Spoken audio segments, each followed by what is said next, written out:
একদিকে দুর্বল দলের সারি, অপরদিকে যেন সব শক্তিশালী দল মিলেছে একই সঙ্গে।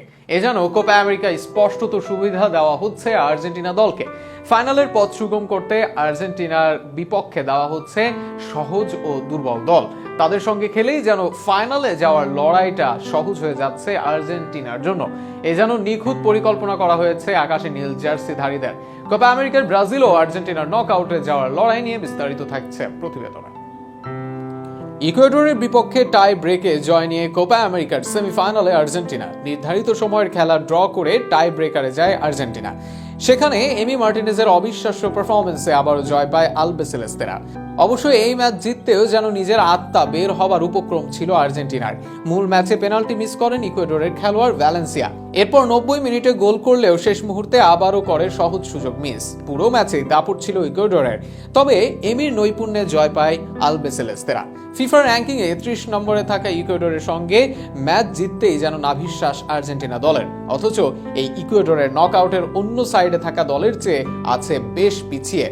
যেখানে ব্রাজিলকে মুখোমুখি হতে হচ্ছে কঠিন সব প্রতিপক্ষের, সেখানে সহজ প্রতিপক্ষ পেয়ে আর্জেন্টিনার ফাইনালের পথ করা হচ্ছে সহজ।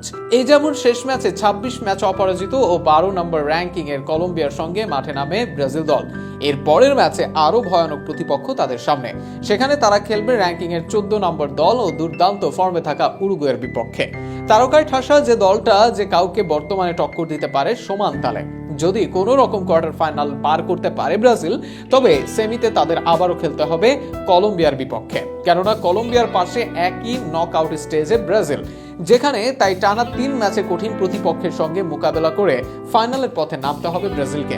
ফিক্সচার অনুযায়ী এর মাঝে যদি গ্রুপ চ্যাম্পিয়নও হতো ব্রাজিল, তবে তাদের সম্ভাবনা ছিল আমেরিকার সঙ্গে খেলার।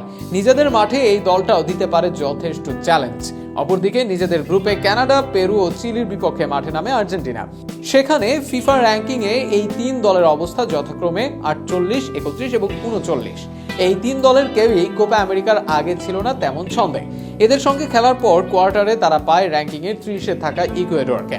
এই ম্যাচ জয়ের পর আর্জেন্টিনার সেমির লড়াই আছে সম্ভাব্য 2 প্রতিপক্ষ, ভেনেজুয়েলা অথবা কানাডা। এই 2 দলের যে কোনো এক দলের বিপক্ষে মাঠে নামবে আলবিসেলেস্তেরা।